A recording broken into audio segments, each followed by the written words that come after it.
side. So, all right, please welcome our incredible speakers. I'll introduce them. Actually, they're going to introduce themselves when they sit in their seats. Smriti Mundhra, Jim Sarbh, please come on up. They're shaking their heads because they're a little upset with me because I gave them homework 10 minutes before this conversation. So instead of me reciting a bio for them because they're incredibly impressive and you're here because you already know them and their work, I had tasked them with writing haiku bios for themselves. But then they one-upped me and decided to write haiku bios for each other. So we are going to start. Smriti, please introduce Jim. Shruti, I'm going to write a haiku about you after this. This is a fun activity. I just wish I had more than 7 minutes notice. So nobody count my syllables, okay? All right. Mumbai's bright spotlight. Sarbh acts, produces, soars on screen and stage. Awards glimmer oft. Nirja, Padmavat, shine bright. 30 under 30 unfurled. Wonderful stories woven through film and theater, his passion ignites. Okay, so mine is actually a haiku for you, though. Great. That was great. But mine is actually a haiku for you, which is the 5-syllable, 7-syllable, 5-syllable Wasn't that a haiku that I read? Oh, girl, that was an essay. I misunderstood the assignments. Googled the wrong thing. Thank you. His every word. His compliments are going to be very brief. Yours is a lot shorter. Brief is best. The noms keep coming. The matches need to be made. Your hearts, okay. This is from her perspective. Your heart's on my sleeve. So, multiple Oscar-nominated Smriti Mundhra, creator of hit shows, Indian matchmaking, Jewish matchmaking, and now Muslim matchmaking is upcoming next. She just got nominated for an Oscar yesterday. Her second nomination. But I failed at the haiku test. You can't do it all. You can't be good at everything. But I thought that this could be a little bit more interactive, and I think everyone's still kind of waking up from, lunch and a little, afternoon spell. So since this is a conversation about love on screen in the 21st century, I'm going to say, don't worry, guys. You can take a breath. Everybody here can participate. I'm going to say some movie lines that are considered to be some of the most romantic lines on screen in the 21st century, and you can shout out what you think the movie is. So it's time for a little trivia. You complete me. Jerry Maguire. Okay, come on, guys. Of all the gin joints in all the towns in the world, she walks into mine. Casablanca. Okay. I'm just a girl standing in front of a boy asking him to love her. Notting Hill. I came here tonight because when you realize you want to spend the rest of your life with somebody, you want the rest of your life to start as soon as possible. To me, you are perfect. Is it? Love Actually. Oh, on the card, yeah, on the card. Just a few more. I wish I knew how to quit you. Brokeback Mountain. The truth of it is, I've loved you from the first second I met you. Okay, we are dating ourselves a little bit here. This is 4 weddings and a funeral. I want the fairy tale. Pretty Woman. Wait a minute. Nice boys don't kiss like that. You're going to get so mad when you find out. Bridget Jones' Diary. So that's all we have for trivia today. And I'm going to now turn this conversation over to Smriti and Jim. Thank you both so much for being here. And thank you to the 3 incredible organizations that have created this space for being here. TAF, 3AD, Gold House. Please give a big round of applause for this space and conversation. And so, Smriti, Jim, just in terms of an introduction to who you are, and your work, at what point did you know what you were doing was becoming your career, which we can also frame as disappointing your families? Although, Smriti, your father was an incredible filmmaker, so you really have followed in his footsteps in so many ways. But at what point did you know that this is what you were committing to? Yeah, I think I'm one of the lucky few of our demographic where I was encouraged, from when I was really young to follow my dreams, and my father always hoped that I would pursue a career in films. It was, since honestly, it's all I ever knew. It's all I ever knew. I grew up on his sets and watching films with him, wildly inappropriate films for a 7-year-old, like The Conversation, other things I won't mention, but learned a lot about craft from him. I had a brief moment of rebellion where I decided that I was going to reject, going into films, and I decided I was going to work in advertising, and so I took an internship at an advertising agency, and then that lasted about a year, and I came right back to films. And my father, sadly passed away before seeing any of the recent, amazing things that have happened in my career, but everything that I learned from him.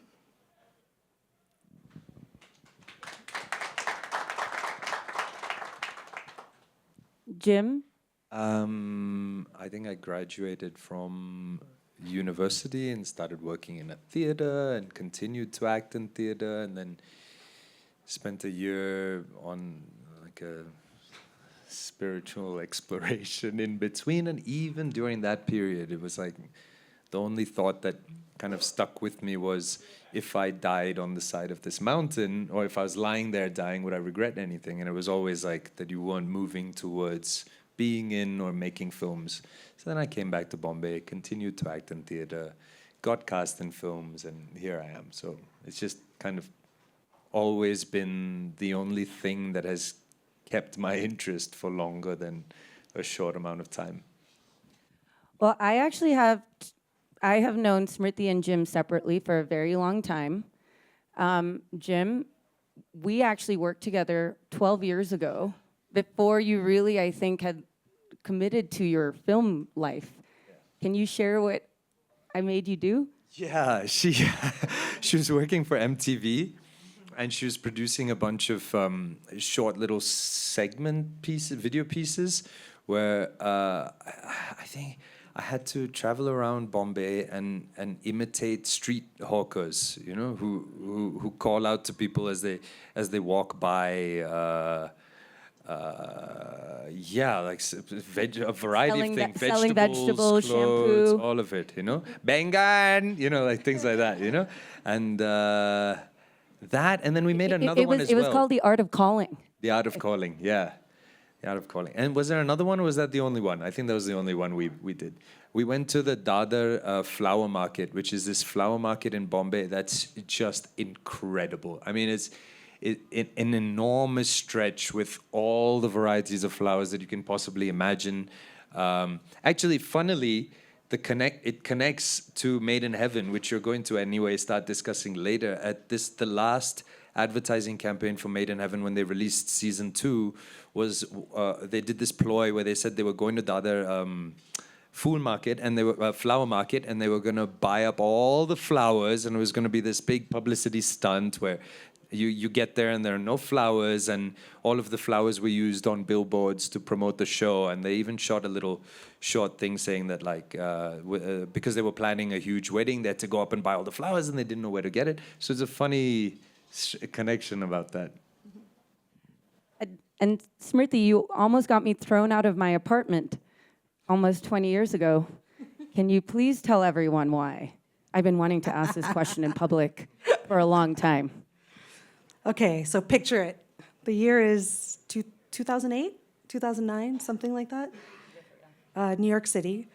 I was producing a short film, and the actress, the lead actress in the film, is actually Shruti's cousin, Dalotama Shome, amazing actress.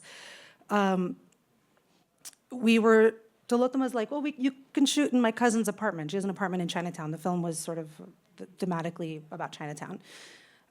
So we show up, full crew, night shoots. And Tanuj Chopra was directing it, who's now been shooting Delhi Crime season 3. So What was it called? The short? Yeah. It's called Clap Clap. Okay. So we show up, it's 4 nights of shooting, all night shoots, right? So we show up. I've just moved into this apartment in Chinatown. I think how convenient. I can let filmmakers into my apartment to shoot. Yeah. Right? So we show up, we're shooting this film on 35 millimeter, by the way. Remember what that is, anyone here? Shooting it on 35 millimeter. So we show up with like 2 trucks full of equipment, carts, everything, 7 p.m., ready to load in and start shooting. First day of shoot, blocked by the doorman. Sorry, we don't allow shooting in this building. I am shaking like a leaf at this point because this entire budget, the entire shoot, we have like a tiny budget, 4 days to shoot, all of this equipment, all of this crew, just standing outside on the sidewalk on Henry Street, waiting for me to figure out a solution. And I was at a loss, so I called Shruti and I said, hey. And I was not even in town. She wasn't in town. I was like, hey, your doorman here says that there's no filming allowed in your building. I also have to say that yes, it was a doorman, but my apartment's the size of this stage, so don't think it's like a very fancy like situation. Yeah. So Shruti's like, put him on the phone. So I hand her my phone, and she says, so I'm sitting here with my lawyer looking over my lease agreement. There was no lawyer in the room. And it says nothing about not filming for personal use in my apartment. We're not going to be filming in the hallways. We're not filming on the sidewalks. Everything's going to be contained in the apartment, and it's my apartment, and I can film whatever I want in my apartment. And my lawyer says it's perfectly legal, and in fact, you will be in legal trouble if you don't let these people through. And suffice it to say, 15 minutes later, we were loading in and started shooting. And I told Shruti, I have to tell him, I told, who I barely knew at that point, I think I'd met her maybe once or twice, I got back on the phone and I said, you need to be a producer. And 20 years later, here we are. And then when I was deciding if I wanted to do film school, and people were like, why, you have such a great job, you're, at Nylon, video is really the future, and it was you just finished your MFA at Columbia, and you were like, you should, and then I went to NYU grad film for my degree, and you were a big encouragement of that. So I have this really personal history and, professional history with Smriti and Jim, and that's why I can bully them into the haikus. So, and I should say that maybe in some small way I'm responsible for you being a disappointment to your parents. You are. So, love on screen in the 21st century. I think what we're going to do is show some clips of work. This is very exciting. As Jim said, Smriti has Muslim matchmaking, which is the newest installment in this series. And mind you, I know this backstory because if you guys watched Indian matchmaking and you've met Seema Auntie, Smriti knew Seema Auntie from before. So before we see the clip of Muslim matchmaking, I wanted to go back into how you first met Seema Auntie and the film that you decided to embark on for 7 years with her. So I met Seema Auntie because she was my matchmaker. So I met her when I was in my 20s. She was sort of a renowned matchmaker in Bombay. And I went home for like a holiday, December holidays, and my mom literally was like, you have to be at this address at this time on this day, car is coming, be ready. And then she had my clothes laid out for me. I'm like, where am I going? And she's like, you're going to meet a matchmaker. So I went to meet Seema Auntie. I walked in the door in her apartment, the same one that you see in the show, in her flat, and the second I met her, I said, you are not gonna find me a husband, but I'm gonna make you a star. because that's not to say she isn't an excellent matchmaker, but you know, she's a conservative lady from India, and I was not that. So but she just had that star power from the second I met her, and exactly what you see on the show, that's exactly what I encountered in that very first minute of meeting her. But before we got to Indian matchmaking, I made a 7-year documentary, as Shruti mentioned, that was called A Suitable Girl, that was about the perspective of 3 young women kind of going through the marriage process in different forms. And one of those young women was Seema Aunty's daughter, Ritu. And so Seema Aunty was a big part of that process and a big part of that film. But the film, you know, like it didn't quite capture her star power, I would say. So I was very lucky to have the opportunity to do a similar subject in a different form for Netflix with Indian matchmaking and unleash her onto the world. And now, fast forward, you then do Jewish matchmaking, and now you've done Muslim matchmaking, and one of your partners in crime is here. I'm sorry, your partner in matchmaking, you know, Sinan. And so tell us about how Muslim matchmaking came about, and then we are going to watch a clip which is very exciting. Nobody has seen this. You are the first people to see this. So tell us how this came about. Yeah, I mean, I think after the release of Indian matchmaking, it seemed like there was a real interest, you know, in mating and relationships, and you know how people from different backgrounds, different cultures, different expectations come together. And so literally, I think it was, you know, the week after Indian matchmaking came out, I reached out to, I kind of started researching all the matchmakers that work in different communities, particularly in the sort of Muslim community, and I came across these 2 kind of incredible young women independently. I reached out to them both, literally slid into their DMs, and it turned out that they were collaborators. They worked together. I didn't know this at the time. So I talked to them both, and I said, would you like to develop a show together? And so they were luckily on board with that. And then I talked to Sinan, who's been a dear friend and a great, you know, someone whose work I've really admired, and said, would you like to make a matchmaking show with me? And that was 5 years ago, and here we are. Jim, in the meantime, have you seen Indian matchmaking? I've watched a couple episodes, yeah. And? Well... Don't lie, Jim. I'm used to it. Seema Aunty is intense. I remember watching a couple episodes and thinking, you know, it's one of those ones where also some of the pairings was so funny and such archetypes of people you've met in Bombay. So it's part of it is also a little bit of a hate watch, you know, just like looking to see if this person is ever, this mama's boy is ever going to find somebody, or if he's ever going to come out of his shell, or if he's ever going to really be able to see a partner for who she is and not just be under the thumb of his parental expectations. And yeah, I remember watching a couple episodes in that, like that. But like you, I don't think I'd ever seriously go to a matchmaker or really consider it personally. So I think that's kind of where it ended for me. I love a hate watch. Yeah. Hate watches are powerful. Yeah. Hate watches drive ratings. So. It's more like some of the archetypes were just, it was like, yeah, I know that guy. Or yeah, I know that lady. You know, I've met You're this like, that woman guy before. is me. Yeah. And then you're really traumatized by it. We are ready for this clip. So everybody, you can, that's a terrible picture of me, but yes, we can. People do not know how to date. That's why they come to us. As a matchmaker, we're here to help you get your wings on. Let's get some people married.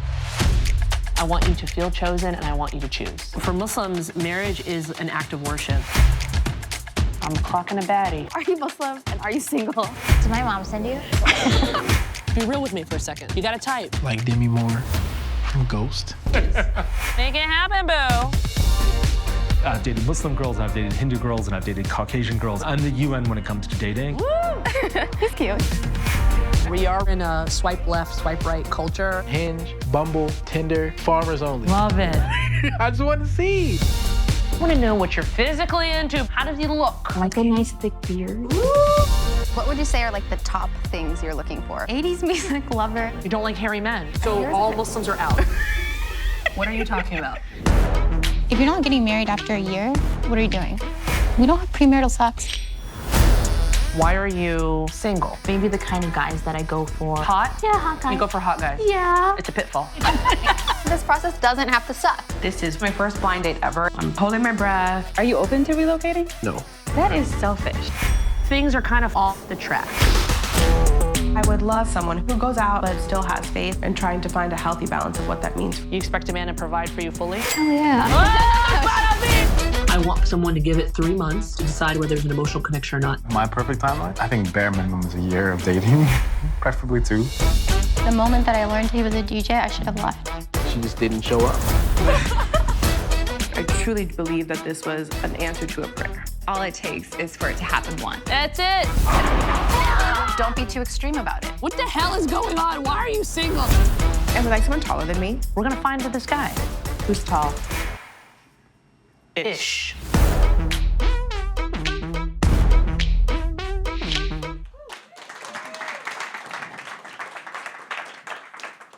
If this is bringing up a lot of trauma for anyone, don't worry, there will be a mixer with alcohol in a few hours. So Smriti, from making this now third installment, even though they're so different, and that too, this is on a different platform. Your 2 previous shows, matchmaking shows were on Netflix, and now this is on Hulu. What did you find to be beyond some of the more obvious things, regarding like the Indianness or the religious aspects? What were the things that you found surprising? This whole process of making the show was an absolute joy in a way that I think I can say I've never experienced before. A lot of that is being able to work with Sanan and our matchmakers, Yasmin and Hada, who are just incredible, incredible women. I learned so much.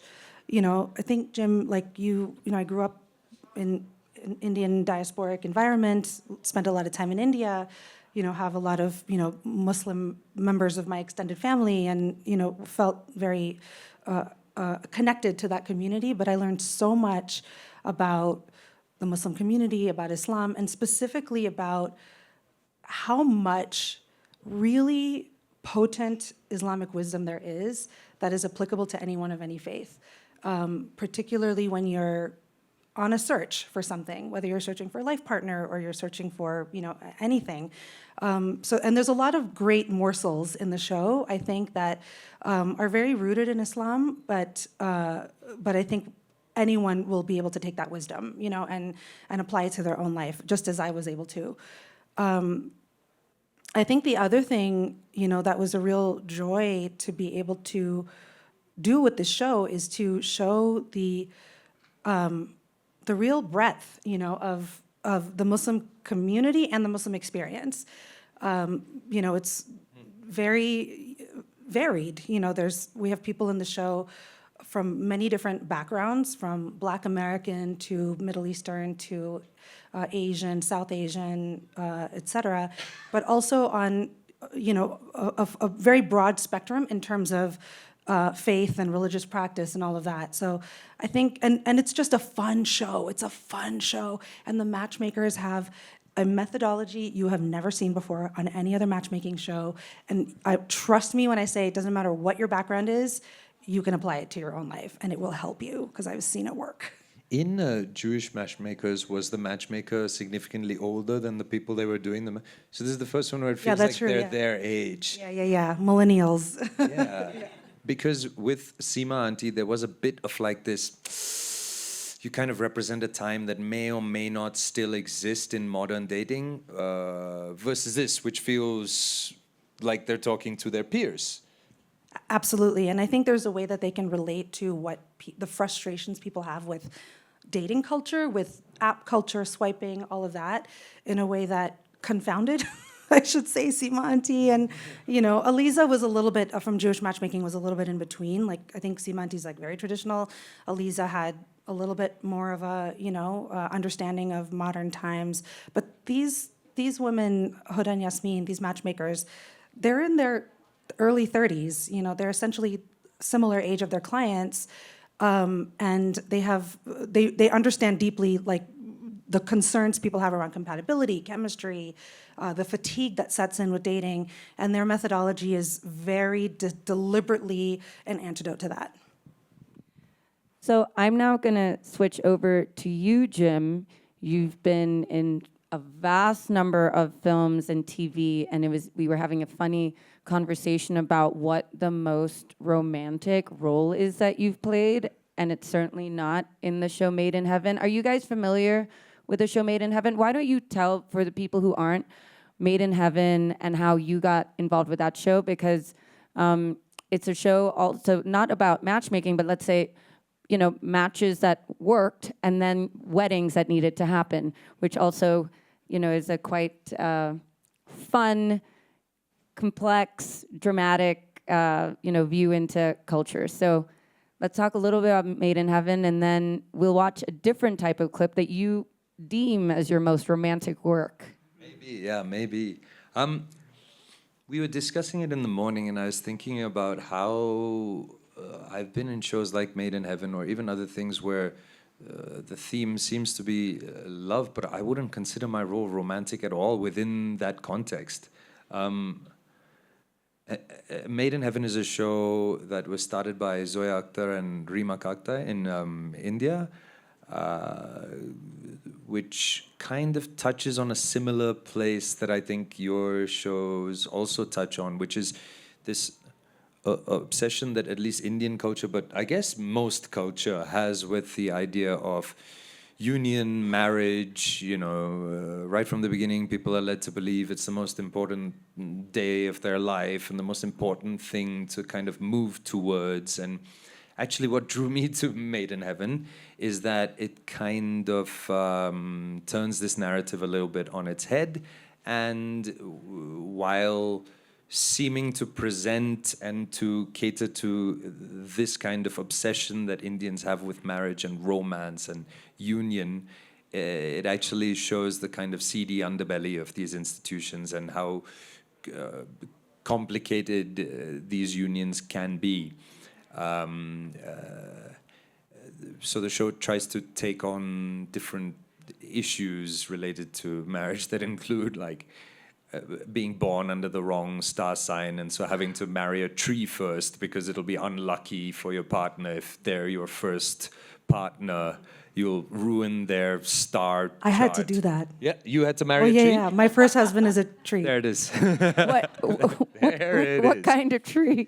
Yeah, there's like this slur almost called manglik, right? Manglik, yeah. Which is that based on the star signs that you were born under, you're just going to be incredibly unlucky for your first partner. You're going to be very unlucky for their career or for their health or for whatever it is. So you marry the tree dies or whatever, it doesn't produce any apples, and as a consequence, your next marriage is fine, is safe now, is clean. So this was one of the episodes. Then other episodes where the girl is being forced into a marriage, or it's a high-profile wedding where both of them are actors, and the husband beats the wife, and there's domestic violence involved there. Or in one of the episodes, the parents wound up getting together and kind of running away, and so there are all these things. So that's what drew me to the show. Actually, is that I don't think I believe in this idea of a happily ever after love of your life kind of union. I just don't think that exists. I think so many people could have been the love of my life, and if relationships take work, and it's more like a partnership and a decision to continue to work on things together. And of course, there's, so when you were saying all those romantic lines at the top of the show, I was just thinking how that's why it's a movie lines.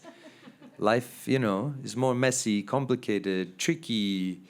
The partner I'm with at the moment didn't like me at all when we first met. Didn't like me at all, I mean, I should have warned you that this was going to feel like your therapist's office with me on stage. And Smriti, for as long as we've known each other, I certainly did not know you married a tree first. But Jim, I don't like to talk about it. But I want to know what kind of tree. Yeah, what tree? What type of tree? It was a people tree. Oh, Oh, okay. Okay. Jim, tell us, this is your second time at Sundance. Yeah. The first time was because you acted in a film, and we're going to see a clip. Why don't you give us a little heads up about this particular film? Yeah. So again, this is when she was quizzing me in the morning about what I thought was my most romantic. But I guess I came back to this, and the name of the film is Sometimes I Think About Dying. So if that helps you understand what maybe I consider romance, or what I get cast in as a romantic lead. Really lovely film. It finally became a feature. Actually, Daisy Ridley bought the script of the feature from the writers who'd made this original short film, which played in 2019. It's called Sometimes I Think About Dying. I think it's really, really lovely. It's one of my favorite things that I've been in, mostly because it's just my appreciation for it has nothing to do with me. I'm just there in it. You know, it's not about me. It's about just the way everything was put together. Is there anything we need to know before we watch this scene? Yeah, there's this girl in it named Fran, and she's sometimes she thinks about dying, and she's extremely introverted, doesn't like.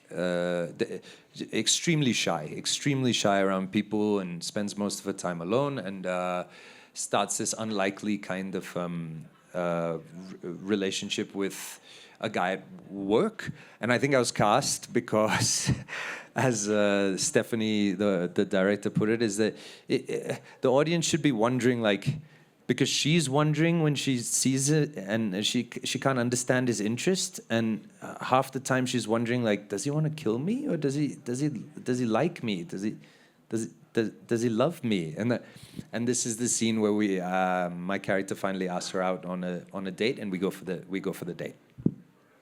All right, let's cue this clip, and if we can actually turn the lights down, maybe that would be easier. I don't know, if possible. Oh, you know what? Just play the clip. That movie was terrible. I mean, I'm not a movie buff, like, at all. But I know when I dislike something.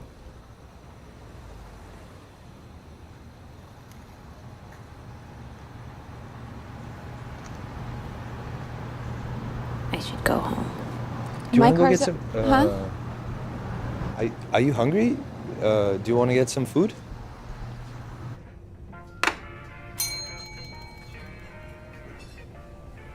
Did you like the movie? No, sorry. Why are you apologizing? I don't know. Great. What can I get ya? What's the pie tonight? Chocolate chess? That okay? Okay. 2 slices coming right up. Thank you. Sure thing. I like Robert. He seems to know something I don't know. He makes me nervous.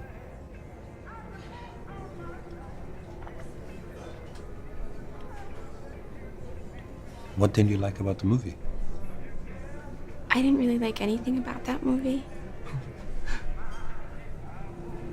Well, thanks for not walking out.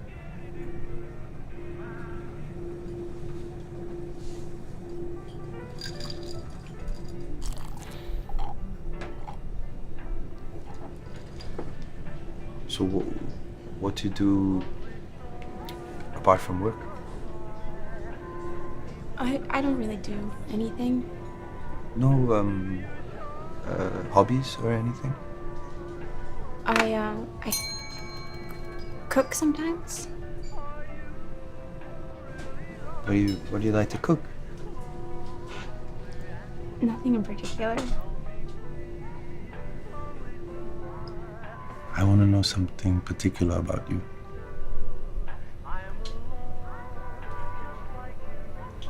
Why? I think you're interesting.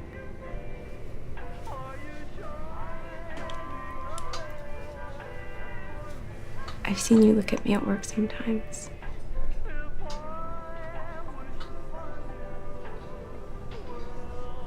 true. I've seen you look at me too.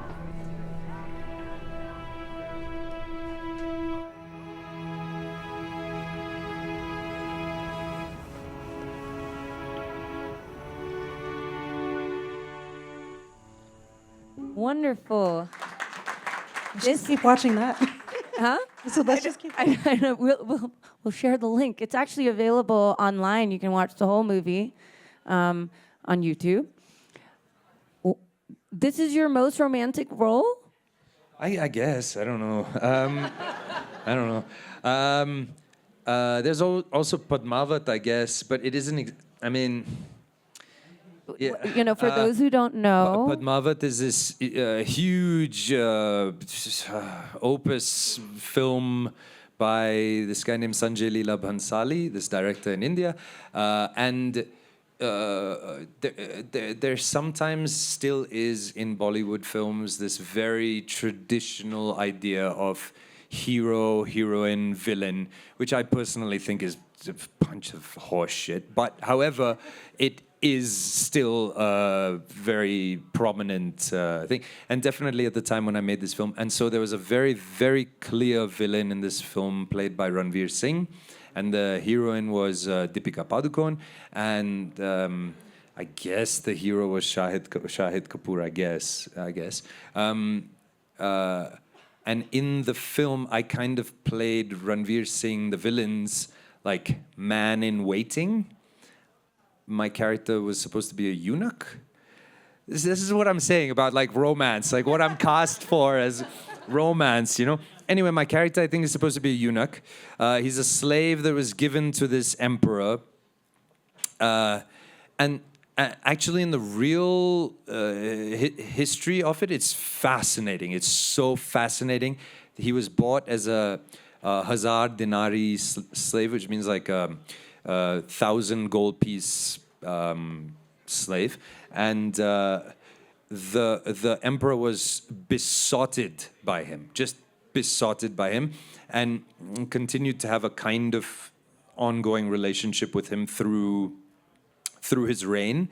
And then when Alauddin Khilji was, who Ranveer Singh was playing, was like sickly, and Malik Kafur would lead. Malik Kafur was the character I was playing. He would lead the army. He became the general of the army. Became a very decorated. and general. these are historical figures. These are historical facts. Yeah. A decorated army general. It's believed that Malik Kafur is the guy that brought what the Kohinoor diamond is, what is considered, that the English took or whatever, and we finally got back, I think, at some point. But he was the one that discovered it in South India and kind of brought it up, and it became a symbol of like Indian wealth and rulership. So Malik Kafur, after years of this, was brought back when he was sick, actually secretly poisoned Alauddin Khilji, married his youngest wife, put his youngest son, an 8-year-old, on the throne, and ruled through him like a puppet, like a puppet ruler, and ruled through him for many, many years. So maybe Malik Kafur wasn't as besotted by Alauddin Khilji as Alauddin Khilji was with him. But in this particular film, they made it vice versa. Because I think, if I had to put it most plainly, I think people are still a bit afraid of LGBTQI representation in mainstream Bollywood films. And so it was okay if the slave loved the hero or the main character, but the opposite I don't think was considered okay.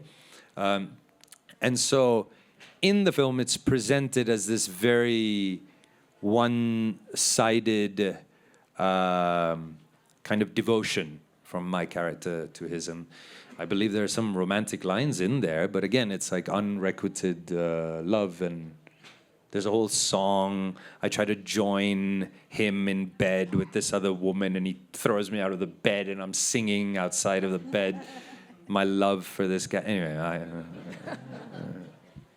You can also go home and watch this clip. I mean, but, in this conversation, I know we have just a few minutes. What you've both brought up in the work, that you've made or been a part of is kind of the challenge of like the understanding the power of narrative and either using it as a mirror or using it to challenge a stereotype. And Smriti, you really felt this when Indian Matchmaking was coming out, because so many people thought that show was just a perpetuation of stereotypes. And in many ways you were like, but this is aspects of how it also is. Yeah, I mean, this is who we are. Maybe not every one of us individually, but this is where we are as a culture, and it felt important to represent that, even in a sort of big pop culture-y kind of a show, so that that debate and argument could happen. I won't lie that I felt like roadkill in the weeks after Indian Matchmaking came out, and there was a lot of critique. But really, I think the critique was about some things that we needed to look at as a society. And it would have been very easy to have scrubbed out, every reference to colorism, casteism, et cetera. There was, in the show, easy. Like, it's not that I wasn't aware of the, fires that was going to cause. That was a terrible analogy. Sorry about that. But it's just, if our job as artists is to not speak only to one perspective, right? It's to force a conversation. It's to push a conversation. And one of the results of all of that dialogue that Indian Matchmaking started was in India, in prime time on NDTV, one of the biggest news channels in India, there was a 2-hour special where people were screaming at each other on NDTV that everybody, every generation watches, about, is arranged marriage still, relevant in India today? And sometimes as artists, you have to provoke, and you have to be willing to take the shots that come with that kind of provocation in order to foster important conversations, important dialogue. Yeah. And Jim, you are here at Sundance with a film that you were a part of. Can you tell us about that movie? And then Jim and I will be in Berlin in a few weeks with some of the folks here for a movie that we're involved in, which will have its premiere in the perspective section. Tilotoma Shom is the lead actress. And Tilotoma Shom is lead actress in that. But Jim, why are you here? Yeah, the film that I'm here with, I came on as a co-producer, actually at quite a late stage of this particular project. The guy that got me on board, and some of the rest of the team are sitting right here. His name is Narain. He showed it to me in November, I think, of last year. The film is called Cactus Pears, or Saberbond, and it's so lovely. It's a film about a guy named Anand who loses his father, who lives in Bombay. He lives in Mumbai. And his father passes away, and he has to go back to his ancestral village in order to observe the 10-day mourning period and do the rites associated, like funeral rites associated with the death. And he goes back there, and we realize as the film is kind of unfolding that his family has completely accepted him for being gay, but everyone back in the village is not, is putting a lot of pressure on him in terms of like, why aren't you married? Can an unmarried son light the funeral pyre? Is that allowed? And because he's so grief-stricken at the time, he kind of wants to get away from all of this and rekindles friendship with a childhood crush from the same village. And then it's this really just lovely, tender narrative of the two of them rekindling a childhood love. It's just really beautiful. It's a beautiful film. And the thing, should I? Okay, I won't. You're just going to have to watch that movie. Yeah, Cactus Pears. It's playing. The premiere is tomorrow on the 26th, and then there are 3 more screenings. Loved for you guys to come and watch it. It's so beautiful. It is actually my favorite romantic project that I've been a part of, because it is, to me, true romance. It's like it's not filmy, and it's not the kind of thing where you know is limited, like, you know, the big romantic gesture or the great romantic line, you know that's limited. It's just exists in that moment, and it may cause a certain effect, but that's not love. Love is the messy next morning when you're irritated and the person dropped the coffee grounds on the thing again, you know, or whatever. And I think this film is just really, really one of my favorite coming togethers that I've seen in a long time. Well, as I wrap up here, I just want to say that the two of you are such incredible creative forces, and your work is a testament to the extension of who you are. And in times like these, which, gosh, for almost a moment, we forgot the state of the world, possibly, and the state of this country. But in times that are dark and challenging, you know, we've heard this in many times before, whether in historical fiction or, you know, nonfiction, and now that love is the glue in many ways that can keep us together and keep us going in all of its messiness. And as artists, this is the time one gets to work, as we have famously heard. And I just want to leave you this conversation with some lines of, I'm sure for many of us, an incredible filmmaker who we lost recently, David Lynch, and kind of leaning into what you said about messiness, Jim. Life is filled with mysteries, just filled. Human beings, we're like detectives. We like to think about these things, or I sure do, and we want answers. The secret is the answers are there, and they also lie within. It's all there for us. If we want to get it, we can get it. And so I think as we think about our work as artists, as people who are engaged, as people who've committed to being at Sundance at this time and being here together, think about how you can get to where you need to go, but also really center love as a space and an idea that can bring us together and not tear us apart. So thank you, Smriti. Thank you, Jim. Thank you all for being here. Thank you, Shruti. Thank you, Shruti.